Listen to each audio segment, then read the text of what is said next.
Olá, turma, tudo bem com vocês? Na nossa aula de hoje, vamos tratar, na verdade, os aspectos históricos que influenciam na construção de uma teoria dos direitos e deveres fundamentais, tá certo? Muito do que a gente vai falar hoje, na verdade, vai coincidir com o conteúdo de direitos humanos, né? Porque a gente sabe que os direitos fundamentais, eles vão derivar dessa concepção de direitos humanos, né? Mais universalizada e etc. Mas nem sempre a construção se deu dessa maneira, né? Então a gente precisa ter esse olhar histórico, né? Compreender como foi que nós chegamos até aqui, para que a gente entenda a importância desses direitos serem assegurados da forma como são, né? E aí começar também, né, lógico, pensar e repensar sobre quais os aspectos precisam ser melhorados ou quais aspectos podem ser ajustados para essa categoria tão importante e fundamental de direitos, né? Então, para que a gente consiga alcançar esse objetivo hoje, nós vamos trabalhar alguns temas, basicamente seguindo essa divisão. Se vocês leram o texto que eu passei na semana passada, vocês vão ver que tem bastante relação, né? Então eu pedi para que vocês lessem esse texto justamente para que vocês possam já ir tendo contato com leituras desse tipo, né?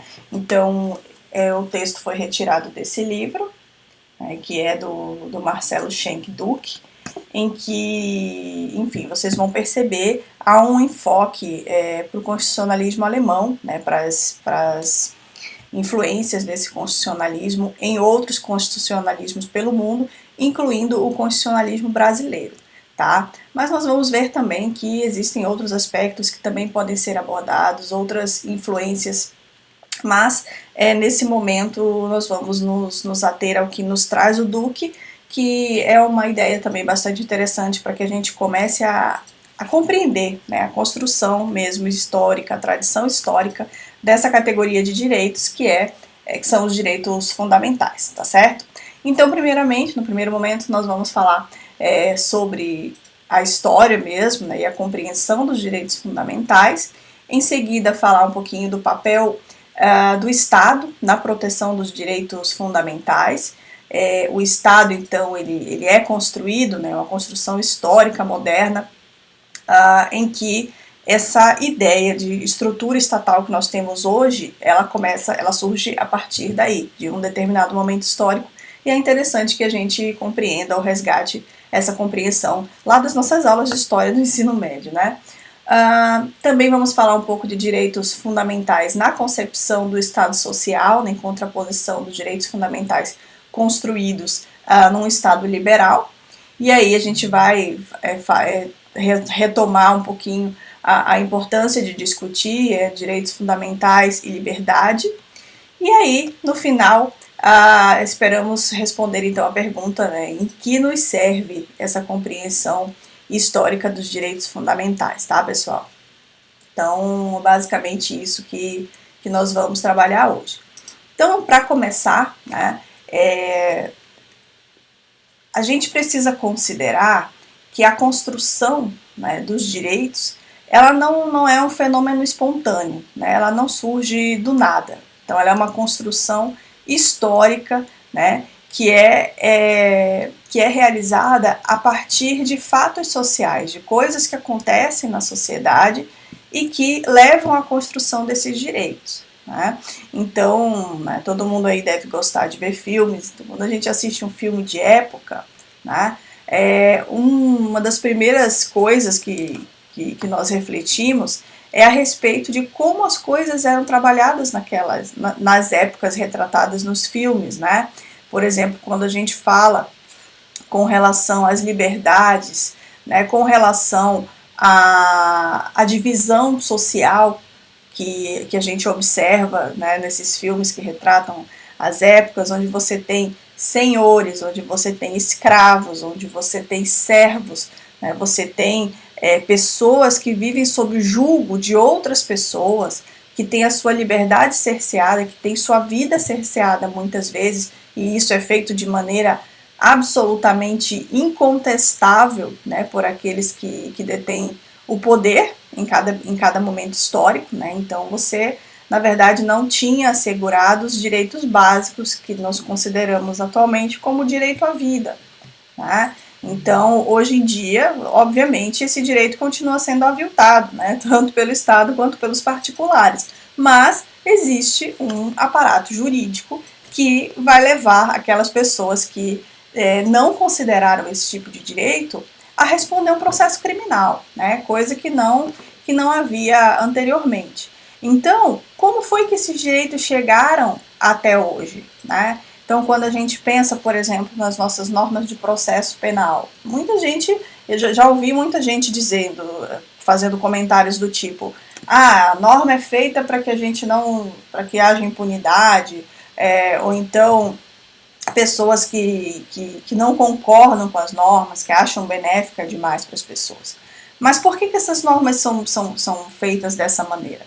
Por conta de todas as violações dos direitos mais básicos que nós observamos ao longo da história, né? Então coloquei aqui nesse slide, né, fotos clássicas ali do nazismo, né, o Holocausto dos judeus, que é um dos acontecimentos históricos, se não o mais citado ou o mais relevante para a construção dos direitos humanos, né? Então você observa esses direitos sendo construídos. Então, pessoal, isso equivale a dizer que cada momento histórico e as violações que ocorrem nele, né, contribuem, então, para a compreensão da cultura jurídica contemporânea, que é uma cultura jurídica nascida com a modernidade, né? Então, se a gente for pensar nos períodos históricos, na racionalidade histórica, o que nós temos hoje em dia é basicamente pautado naquilo que foi construído na modernidade, né? Então, o que é a modernidade? É justamente aquele período histórico, ou aquela racionalidade decorrentes da transição, né, da saída de um modelo de sociedade vigente lá na Idade Média para uma configuração social, política mais próxima do que nós temos atualmente, tá? Então, é na modernidade que nasce o Estado, nessa concepção de Estado que nós temos, que antes vigia uma pluralidade de poderes, né, na Idade Média, como vocês devem lembrar lá das aulas de ensino médio, né? E também havia mais aquela ideia de que as pessoas elas deveriam ser mantidas sob a égide da igreja, né? Então havia todo aquele poder clerical e etc. Com a Idade Moderna, né, e formas de pensar pautadas no iluminismo, né, no humanismo, você observa uma tomada de posição maior do ser humano frente às outras questões que eram postas na época, né, que as questões de poder legitimado por Deus, essa coisa toda. Então, o ser humano vai retornando para o centro, né, e aí que a gente tem a construção de um Estado, né, que nem sempre a gente não pode considerar também que o Estado já nasceu dessa forma como a gente vê hoje, com um monte de direito garantido. Então a gente sabe que lá no Estado absolutista, esses direitos eles eram determinados, na verdade, né, mais deveres do que direitos, pelo monarca. Então, a gente vê o Estado nascer, né, dessa forma mais autoritária e ir sendo aperfeiçoado, modificado em sua estrutura até os dias atuais, tá certo? Então, no sentido geral também, nós podemos compreender, né, e o autor coloca dessa forma, nós podemos trabalhar a ideia de direitos humanos como uma manifestação, ou melhor, de direitos fundamentais como manifestação dos direitos humanos. Então você tem ali a construção dos direitos humanos, mais, né, pensando na conformação de direitos contemporânea, na questão global, digamos assim, né, internacional, e aí isso se manifesta nos sistemas jurídicos internos através dos direitos fundamentais. Nós vamos trabalhar melhor esses conceitos todos na aula que vem, né, que é uma aula dedicada à conceituação, em que nós vamos trazer, então, o conceito de direitos humanos, de direitos fundamentais e etc. Então, vamos fazer toda essa essa diferenciação. Então fiquem bem tranquilos enquanto a isso, tá certo? Para que a gente compreenda também, né, esses direitos fundamentais, então, como até já adiantei para vocês, é preciso compreender a racionalidade vigente, então, na modernidade e as suas contribuições, né? Como comentei também, as principais contribuições decorrentes da concepção de Estado e das ideias iluministas, né? Então nós temos aí ao longo da história uma influência bastante notável das revoluções burguesas, né? Então as revoluções burguesas, elas vão contrapor esse Estado absolutista, esse Estado opressor, né, que não deixa a sociedade se diversificar, vamos colocar assim, e aí é necessário, para que essa burguesia ascenda ao poder, a ocorrência dessas revoluções. E aí nós temos como grandes exemplos a Revolução Inglesa e a Revolução Francesa, que vão exercer também bastante influência na forma como nós construímos o nosso constitucionalismo aqui no Brasil, na América Latina como um todo. Enfim, são momentos históricos que vão ter grande repercussão e que vão acabar influenciando. A gente tem críticas com relação a essa influência toda, mas isso fica para outro momento,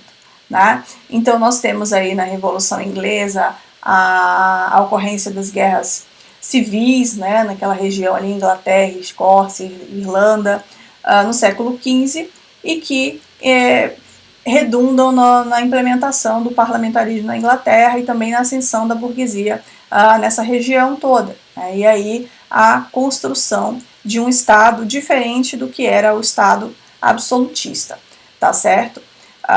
Isso acontece, né, nas duas revoluções burguesas que acabamos de citar.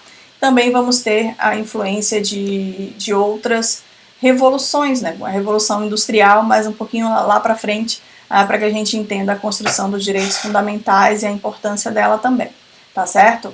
E aí nós vamos ter, então, num outro momento, né, bem mais adiante, a construção do constitucionalismo no sentido mais contemporâneo, né? Então nós observamos aí a importância também do constitucionalismo alemão. Esse livrinho que eu gosto de trabalhar, ele trata bastante a influência alemã, mas a gente sempre vai estar procurando trazer para vocês outras influências também, tá? Então ele vai citar o constitucionalismo alemão na Constituição de 1919, de Weimar, que vai inaugurar uma série de direitos mais sociais, né, digamos assim. Então não é a primeira nem a última, mas nós vamos ter também outras constituições ao redor do mundo, em outros países, que podem também ser citadas nesse momento, mas nós vamos estudar isso num momento mais específico, tá certo? Mas o que é importante, aqui eu gostaria só de destacar os pontos que são importantes ao longo da história, certo? Também precisamos dar o destaque necessário, né, ao constitucionalismo do pós-guerra na Europa, das duas grandes guerras, na verdade, e aí é unanimidade na literatura, vocês vão encontrar sempre a referência às duas grandes guerras por conta da catástrofe humanitária que essas guerras ocasionaram, né? Isso aí a gente não pode relegar um segundo plano, né? É uma questão bastante importante e que precisa ser considerada, né? Então várias vidas foram perdidas. Eu, na verdade, gosto de uma abordagem um pouco diferente nesse sentido. Se nós formos parar para pensar, né, na quantidade de tragédias humanitárias que nós tivemos ao longo da história, né, nós temos outros eventos igualmente importantes, mas que não foram, né, no momento da construção dos direitos humanos, especialmente, tão relembrados, tão citados, né, como é o exemplo da escravidão negra, né? Então, são tragédias, flagelos humanitários que deveriam, né, contribuir também com a construção de todos esses direitos, né? É claro que a gente não nega o quão avassalador foi para a humanidade as duas grandes guerras, né? Mas se a gente for fazer um resgate histórico, tem muita história que deveria também ser lembrada no mesmo patamar, tá certo? E aí nós temos também a construção da Declaração de Direitos Humanos das Nações Unidas, que tem grande influência da questão das duas grandes guerras, né?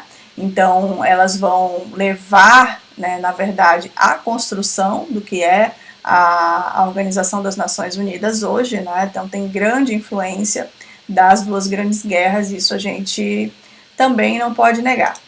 Então, o que é importante a gente compreender também é o papel do Estado, né, na proteção desses direitos fundamentais. Então, quando eu falo para vocês sobre a questão da influência dos direitos humanos, né, eu estou falando daquela construção internacional dos direitos humanos. Opa, alguém acordou aqui. Então, nós temos a construção desses direitos no campo internacional e a manifestação desses direitos no campo dos direitos internos, né?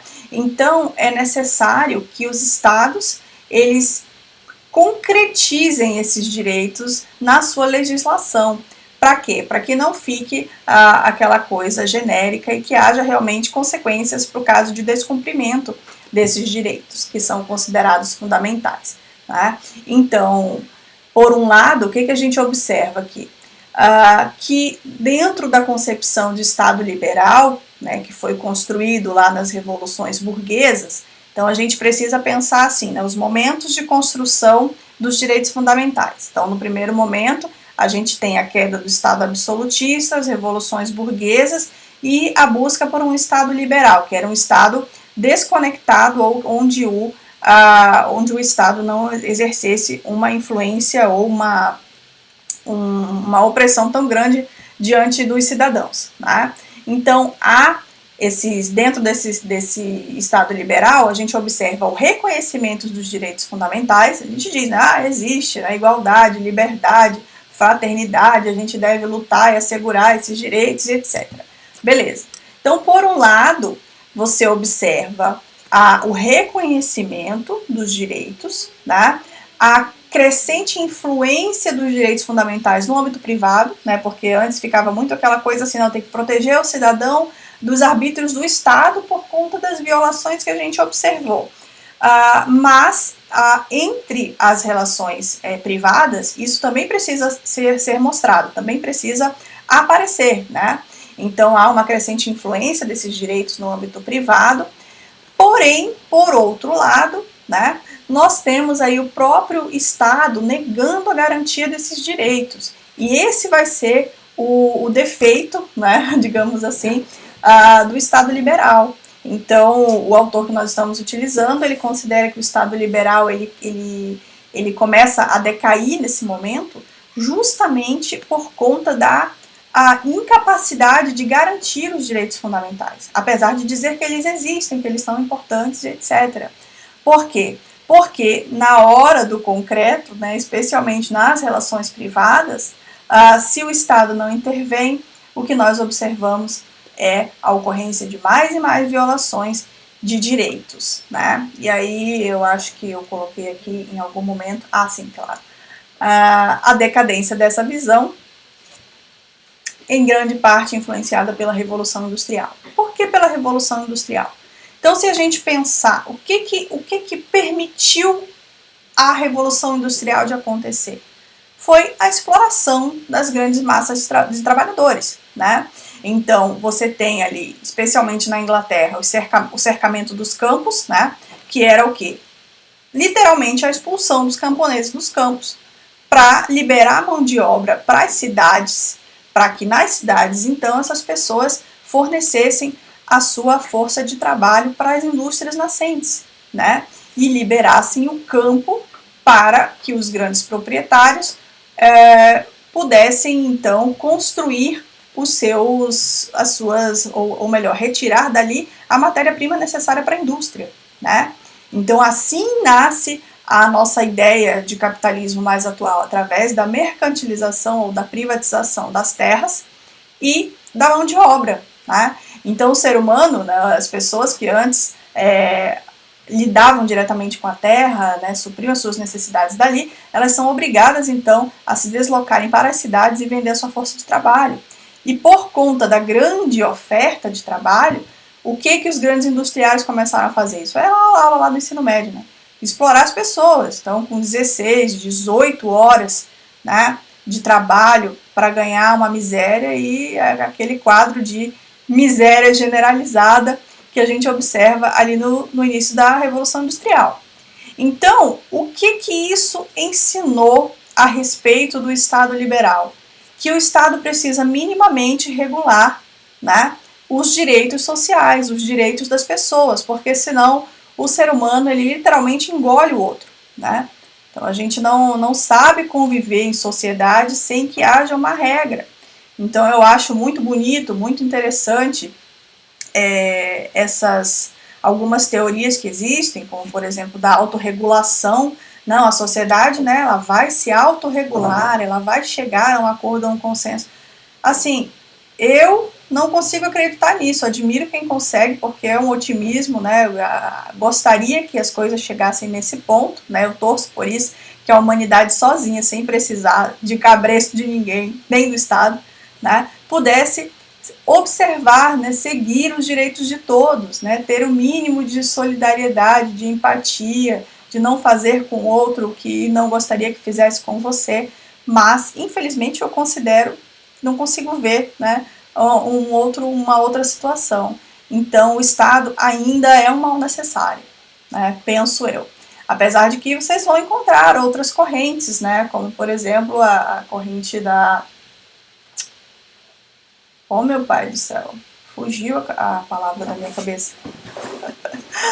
Da anarquia, gente, né? Onde há essa autorregulação, onde o Estado não oprime, não estabelece regras, mas as pessoas convivem harmoniosamente. Eu espero que um dia a gente evolua no futuro para isso, mas pelo andar da carruagem a coisa tá mais tá ficando mais e mais difícil sempre, né? Especialmente no Brasil, onde o nosso senso de coletividade é zero, e a gente observa isso de uma maneira muito clara nessa pandemia, né, pessoal? Então, essa decadência do Estado liberal, ela vai levar a outras concepções dentro dos modelos de constitucionalismo, né? Então nós temos aí a influência alemã, né, no constitucionalismo, onde a lei fundamental, né, que seria a Constituição alemã, ela é construída após essa comoção nacional, pelo colapso causado pela Segunda Grande Guerra Mundial, e o constitucionalismo alemão, ele é, então, referência em todo o mundo, né, porque eles construíram seu constitucionalismo nesse olhar histórico de sensibilidade, de observar o outro, né, de fazer também uma autocrítica, né, e a Alemanha ela é bastante interessante nesse ponto, né, então você não brinca na Alemanha com essa história de nazismo, é algo do qual eles realmente se envergonham e buscam fazer uma reparação histórica, né, então próprios museus, eles levam nesse sentido. Nunca fui lá não, tá, gente? Mas a gente lê as coisas por aí, assiste uns documentários e consegue ter essa percepção. Então, nele, né, dentro do constitucionalismo alemão, esses direitos fundamentais assumem um significado ainda maior, né, o que talvez possa explicar um pouco a diferença com relação a um estado como o Brasil, por exemplo, né, que não sofreu um flagelo tão grande, apesar de ter sofrido e sofrer tantos outros flagelos sociais, né, nós não passamos por uma guerra, por exemplo. Tá? Então, a gente sempre, bem ou mal, sempre teve assim, uma certa fartura. Claro que depende muito do contexto, da região, etc. Mas a gente tem uma natureza exuberante, nós temos recursos diferente de um país como a Alemanha. Então, é uma questão bastante interessante a influência desse constitucionalismo alemão por conta dessa sensibilidade social, tá? Nos constitucionalismos outros, né, que vieram a ser construídos posteriormente.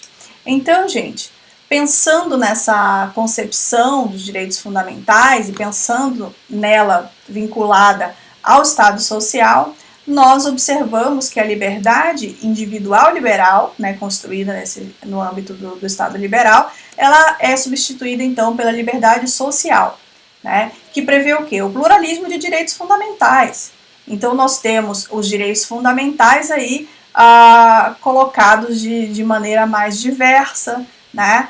Então, quando a gente fala que nós saímos da concepção individual liberal para a liberdade social, significa o quê? Não significa que nós perdemos os direitos individuais, né? Nós temos esses direitos individuais, né, garantidos, porém, os limites desses direitos, eles vão se dar dentro do interesse de toda a sociedade, da coletividade. Então, a gente pensa, é aquela história, né, de que a minha liberdade, né, termina quando começa a liberdade do outro. Então, pensar no coletivo, certo? Então, se a gente fizer aí um resgate desses direitos fundamentais, da relação deles com a liberdade, nós vamos observar que a liberdade é algo que o ser humano sempre busca, né? Então, mesmo lá nos contratos de domínio de terras da Idade Média, né, com todos os problemas, né, com todas as leis abusivas, né, vamos colocar assim, podem se identificar conteúdos que levam à liberdade. Então, as pessoas buscam ser livres, né, que é não se ver limitadas pelo poder arbitrário do outro. As revoluções burguesas, então, elas vão destacar essa categoria de direitos, né, que é os direitos à liberdade. E isso vai trazer alguma diferenciação bastante interessante no que se refere à nossa construção de direitos. Porque, não obstante nós tenhamos uma realidade que deveria ser um pouco mais voltada para os direitos coletivos, né, nós vamos começar a construí-los primeiro com os direitos individuais. Né? Por quê? Por causa dessa influência do constitucionalismo europeu. Né? Isso aí é uma crítica até que vocês observam na literatura decolonial. Né? Então, existe uma vertente dentro do constitucionalismo, que é o constitucionalismo latino-americano, que não nega necessariamente essa influência, mas traz à luz outras influências que deveriam constar do nosso constitucionalismo, né, como a nossa diversidade cultural. Então, a diversidade de culturas, as formas de vida das comunidades indígenas, das sociedades tradicionais, né, e não apenas pensando numa sociedade moderna, ocidental, europeia, para construir um constitucionalismo numa sociedade diferente, né, que é o conjunto, na verdade, de sociedades que existem no Brasil. Né? Nós não somos uma sociedade única. Então, existe essa crítica, só para que vocês saibam, e quem se interessar pode ler um pouco mais. A gente vai falar também um pouco mais sobre isso, sobre Estado plurinacional, né, sobre as influências e as críticas que são feitas no âmbito da América Latina, tá certo? Então, essas revoluções burguesas, né, como eu comentei com vocês, né, tirando o parêntese aí, elas são bastante destacadas na construção dessa categoria de direitos fundamentais, né?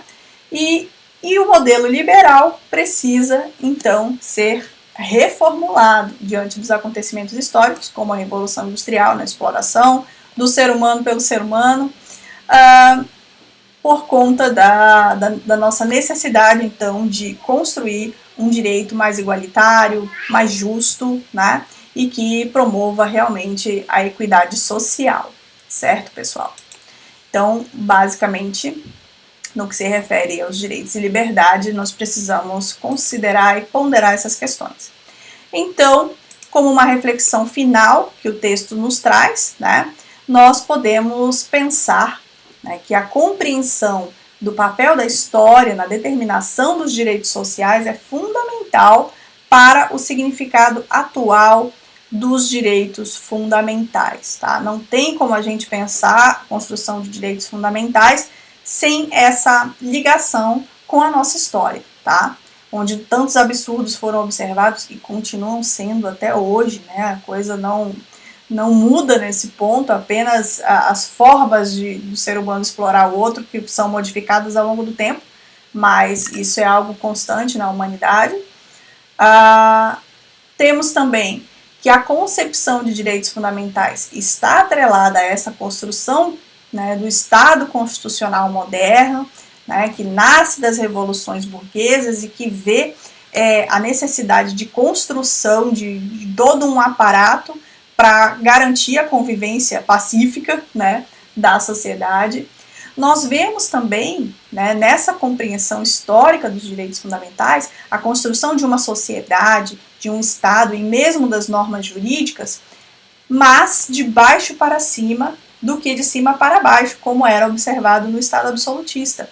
Então, bem ou mal, nós temos instituições, nós temos representações da sociedade que vão ajudar na construção dela, na construção do Estado, na construção das normas jurídicas, que vão regular as nossas relações entre sociedade, né? Então, isso é o grande diferencial para o Estado, em relação ao Estado absolutista, em relação às concepções que vigiam anteriormente, né? Nós temos, então, nesse momento histórico, a busca por uma socialização da construção social, né? Então, é basicamente isso. E aí, por fim, né, apenas gostaria de destacar, como o texto também destaca, que os direitos fundamentais, eles devem proteger a sociedade nas suas relações com o Estado e também nas relações privadas, né? Então, se num primeiro momento a gente podia pensar, não, a gente precisa se proteger dos arbítrios do Estado, né, do Estado absolutista, ao longo do tempo você observa que não é só com ele que a gente precisa se preocupar. Nós precisamos nos preocupar também nas relações entre as pessoas, entre os distintos setores sociais, para evitar a exploração, para evitar o exercício do poder ilimitado, né? Especialmente, né, e também, né, com bastante influência nas relações econômicas. Então a gente precisa de limite, o ser humano precisa de limite, porque o ser humano não sabe dar limite a si mesmo quando se trata da sua própria ganância, né, gente? Então, os direitos fundamentais, eles precisam atuar nessas duas questões, na relação com o Estado e na relação com outros particulares, ok? Termino então a nossa aula de hoje, né, trazendo aqui uma citação bem famosa e bem bonita do Rui Barbosa, em que ele diz que a força do direito deve superar o direito da força, certo?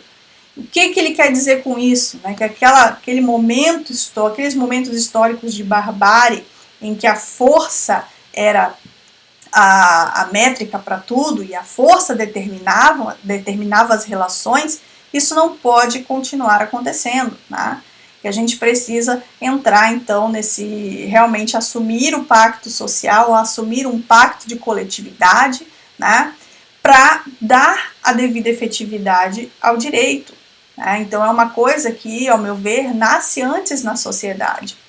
Então a sociedade precisa demandar o direito que construa as coisas, ressaltando os valores, né, os valores que essa sociedade detém ou pensa, né, concebe como mais importante. Tá certo, pessoal? Então, espero que vocês tenham gostado da aula.